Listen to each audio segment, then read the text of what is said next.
Now, as I said, I was the warm-up act, and the main act's now arrived. So I would ask you for a really good RMT welcome to the leader of the Labour Party, our next Prime Minister, Jeremy Corbyn.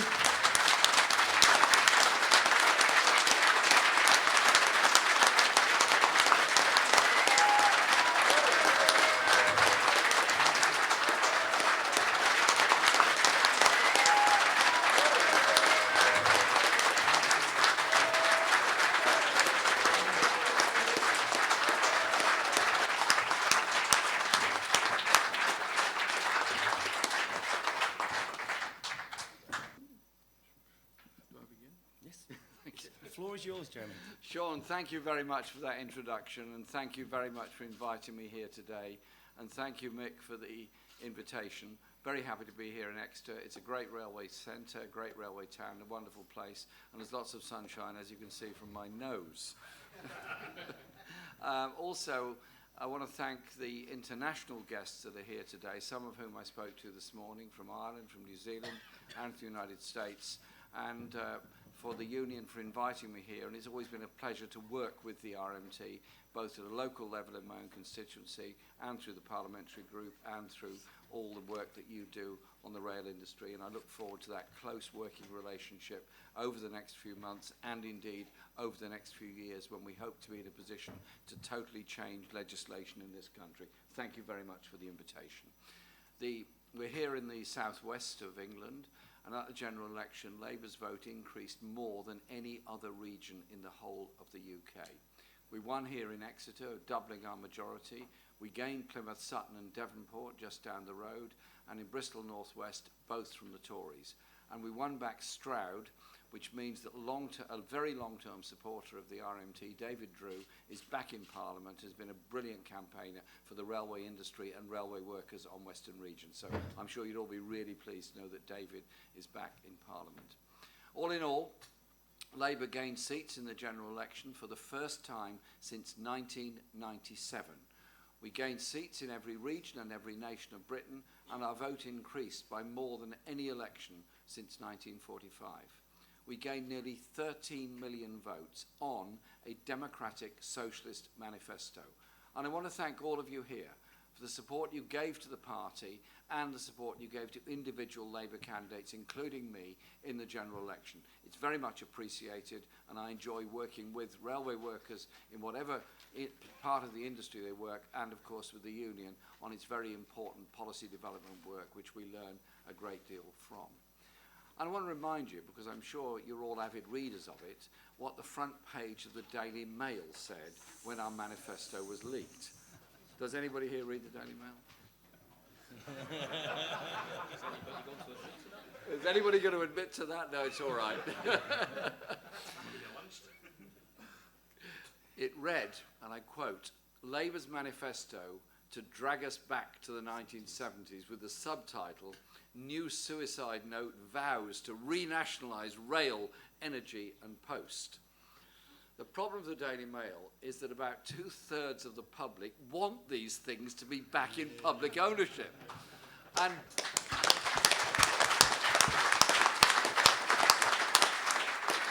by the way, they obviously haven't read even the leaked version of the manifesto very carefully, because it also included public ownership of the water industry in England, which I'm sure you would all agree with.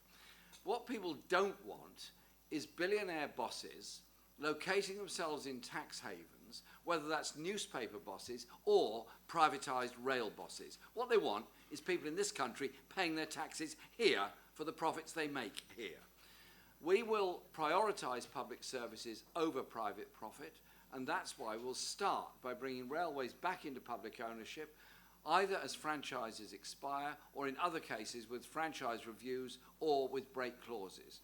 We do not know when the next election will be. It could be months or it could be a little bit further on than that. But the next Labour government will introduce a public ownership of the railways bill to repeal the 1993 Railways Act that led to the privatisation of our railway system. We want our railways run in the public interest, with fare rises capped, service levels improved, and stations and trains safely staffed. We also want much better integration and fairer investment across the UK of all public transport systems. That's why we're opposed to the expansion of driver-only operated trains, and I pay tribute to the great work done by our Shadow Secretary of State, Andy MacDonald, who is doing just that in the campaign, and I look forward to Andy being our Secretary of State for Transport. We'll have a totally different approach than the Tories on this. In that role, Andy will also protect municipal ownership of the bus services and empower more councils to run municipal bus services, including, and this is very important, the return of rural bus services, because we can do much better than service cuts and above inflation fare rises. I want to see a bus service and bus system that's integrated with rail, tram and metro systems and is universal across the whole country. There are whole swathes of rural Britain that no longer have any buses whatsoever, leading to total isolation of those communities. Today is the official International Day of the Seafarer. Labour is committed to working with the RMT to end the shameful exploitation and undercutting that goes on in the UK shipping industry. We will ensure that the Equalities Act and minimum wage legislation will apply to the shipping industry. Ian Mearns, chair of the RMT parliamentary group, is here, and I thank him for all the work he's done, and indeed members of the RMT parliamentary group, and he's going to be talking about that when he speaks to the conference tomorrow. And our commitments on workers' rights in every sector are very clear. We will repeal the Trade Union Act and introduce new trade union and workers' rights. We made a big announcement on May Day during the election campaign so that every worker has a secure job with secure hours that pay them a wage that gives them security. We cannot go on having 6 million workers in this country paid less than the living wage. And I think it was Bob Crow who put it best, and I quote from something Bob said. We should legislate immediately to make the living wage the legally enforceable minimum. Anything else just institutionalises poverty and lets cash-rich companies and their shareholders off the hook. The next Labour government will do just that, in Bob's memory and in the decency that we want to put forward.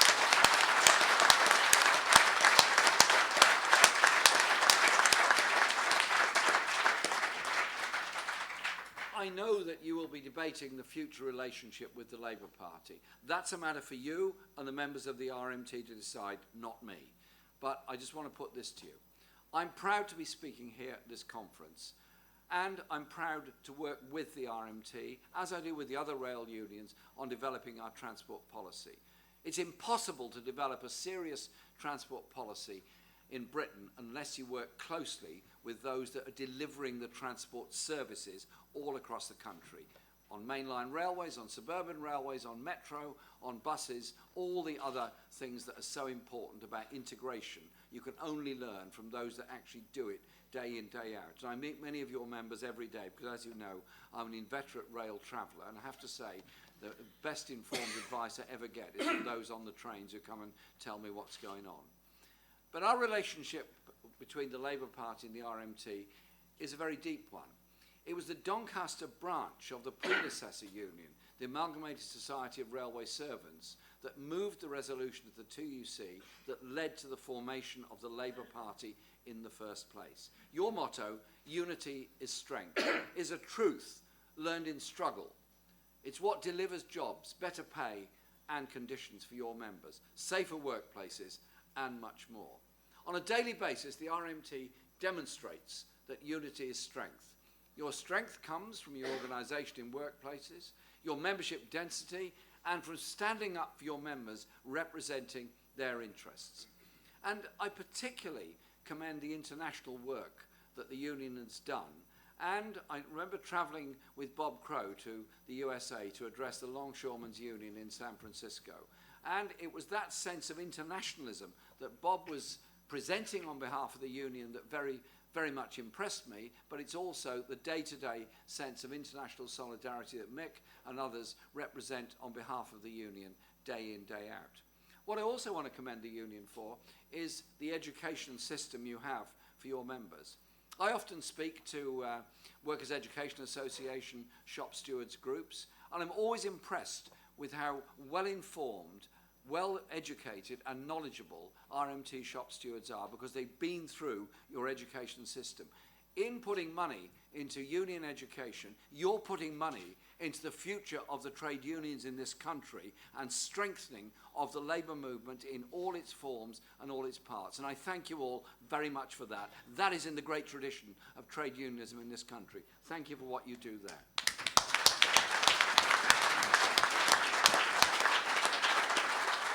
Now, I'm very proud to be elected as leader of the Labour Party, and our membership has trebled in the past 2 years. We're now edging towards 600,000 individual members of the Labour Party. And that isn't an accident. It's because people have seen that Labour is speaking up for them, standing up for their interests. And that's why I hope you will have a good discussion about whether you affiliate or not. But I'm prepared to work and do work with all trade unions. I've addressed many union conferences since I became leader of the party, and I will be at the Durham Mailers Gala in 10 days' time, and I'm looking forward to that. So I hope in the future we can work as closely as possible together and take the fight to the Tories and win a Labour government that delivers a future for all those that we represent. The RMT is fighting for that future. Labour is fighting for that future. Unity is strength. Together we can deliver that better future, remove this Conservative government and elect a Labour government that delivers for all, for the many, not the few. Members of your union and their families are fully involved in campaigns all the time. Your union has a proud record of supporting campaigns of all sorts. Social justice campaigns, housing campaigns, and there's never a demonstration anywhere that an RMT banner doesn't appear. But what happened in the general election was something quite extraordinary. The commentariat wrote us off at the start of the campaign. They said the Prime Minister will be re-elected with an increased majority. Something happened. That something was the determination of an awful lot of people in the Labour Party and in the trade unions to do something different. It was our ability to mobilise and excite people, young people and older people, that it didn't have to be like this. The young don't have to face a life in debt. Old people shouldn't face the last years of their life in deep insecurity because the social care system doesn't work. All the while, inequality getting wider and deeper within our society. So our manifesto was pretty clear. 95% of the population will pay no more in tax, 5% would pay more in tax, and corporate taxation would go up to 26%. I believe the manifesto was well judged and was right, because it was simply saying we don't have to go on in austerity Britain, cutting public services, freezing public sector wages, damaging the life chances of the poorest and middle income earners in our society, tolerating levels of homelessness that are a disgrace, and tolerating levels of poverty amongst our children that are a disgrace to any civilized country. We don't have to go on like that. And during the election, that debate became a real debate. A real debate in schools, in factories, in depots, in pubs, in clubs, all kinds of places. And it became a debate on the social media. So suddenly, the power of a small number of newspapers was reduced because we went past them through social media and through direct appeals, through public demonstrations, door knocking and rallies. This election was a turning point away from the politics of a cynical manipulation and calculation about what an economy can or will do. Instead, it was a transformation that we put forward saying, this is how an economy should be run. This is the kind of world and kind of society we want to live in. And it was a very exciting period in that election campaign. It isn't over. It hasn't gone away. We'll be challenging the government this week during the Queen's Speech debate. We'll be putting our alternatives to the vote on Wednesday and Thursday in Parliament. John McDonnell's going to be here tomorrow. He'll be talking to you about the economic strategy we're following. But above all, it's about saying to everybody, if you want to live in a society that is fairer, that does house the homeless, that does give proper education to all our children, that doesn't leave students in debt, that doesn't leave people insecure and frightened for the future of their health service or public services, then we have an alternative and we're prepared to put that forward. I'm very proud to lead this party, very proud of the achievements we've made, but we've got to go further. We've got to push for the earliest general election we can to get a Labour majority to deliver for the many, not the few. I'm very proud to be here at the RMT conference today. I thank you for all that you do, and I thank all the members of the union for all they do every day, keeping our railways safe, keeping our passengers safe, and delivering a public service for all. In reality, you do it because you believe in the public and you believe in public service. Wouldn't it be so much better if you were publicly employed delivering a public service? Thank you very much for inviting me today.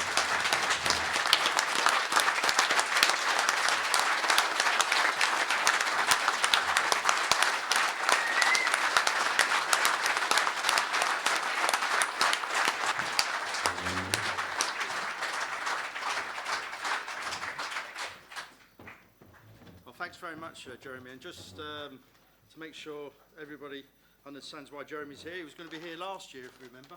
There was a bit of a problem. And there was a little local difficulty in the Palace of Varieties at Westminster. We got over that, though. We came through it with flying colours, didn't we? So at the time, I remember Joe Stevens gave your apologies and a great speech. But we said, and you did say, you'll come back, and that's why you're back here this year. And what a time to come back. What a time to come back. And we are pleased and proud to have you here. I was just trying to think when the last time we, as a union, had a Labour leader at our annual conference. And I can't think far back. I can't, you'd have to talk about Callaghan, Wilson governments. Even before that, I'm not even certain. I've spent a lot of time looking at the history books. But it's today that matters. In those days, they would get invited. And there's been some in recent times we wouldn't invite. We wouldn't have allowed to address them because they weren't looking after our members' interests. That's why we're proud and pleased that you're here today. You did mention earlier on, by the way, that our history in the movement, and that Thomas Steels and Jimmy Holmes, both from Doncaster, moved that resolution that would help create the Labour Party as it is today. I was scratching my head to what to think about to give you as a memento of today's conference. A train? Well, you travel on them too often, so or often enough as it is. And you will remember those. There will be some of you. You've been in the office, in the General Secretary's office at head office. On the wall, there's a load of sashes that. In the old days, our branch officials and officials used to wear on public duty. I looked at one of them and I thought, you remember you mentioned the ASRS, the Amalgamated Society of Railway Servants, formed in 1871. Been around as long as the FA Cup. There's another little fact that I like reminders. And we're as cherished as the FA Cup, as I said to people. And Arsenal have won it more times than well, anybody else. There you go. See how it works? Just thought I'd give you that one, mate. Thought I'd give you that one. I'd give you that one as well. So I looked at what we could give you, and one of the things I thought was really important is that it was something that you could remember us by, but also about our history. And what we have here, and what I'd like you to accept, is one of those sashes, and it dates back to the Amalgamated Society of Railway Servants. It's over 100 years old, and I hope you'll cherish it. Certainly, we'll cherish your speech and what you're doing, but it's a small momentum to recognise our links, both with you and with the party, and I hope that it will also be something that you'll be able to talk to people about, because someone in the past wore one of them, representing our union, doing the job of our union. And today we might not wear sashes, but we do it day in, day out, as you just remind us, both politically and industrially. So it's a small but hopefully a momentum that you'll appreciate. Thank you very much. I know Laura can't be here today. She's on business elsewhere, but we also thought we'd get a T-shirt for Laura, your wife, to wear. I hope you'd pass that on to her She'll as well. be very happy to wear that. So It's thanks the very right much. colours because she campaigns for human rights in Mexico, and part of the Mexican flag is green. So she'll be very happy with this. Great, Thank you. great. Well, thanks very much, Jeremy. Thank you. All the best. And just as a point, by the way, I know the President's going to announce it. Jeremy will be coming back to the Transport Club a wee bit later. So when we close the business, we have the opportunity to spend a bit more time with us, and I hope delegates will, when the business is finished, move back to the Transport Club, and then we can spend a bit more time there and take it from there. But thanks very much. Mick, thank you very much. I really appreciate these lovely gestures.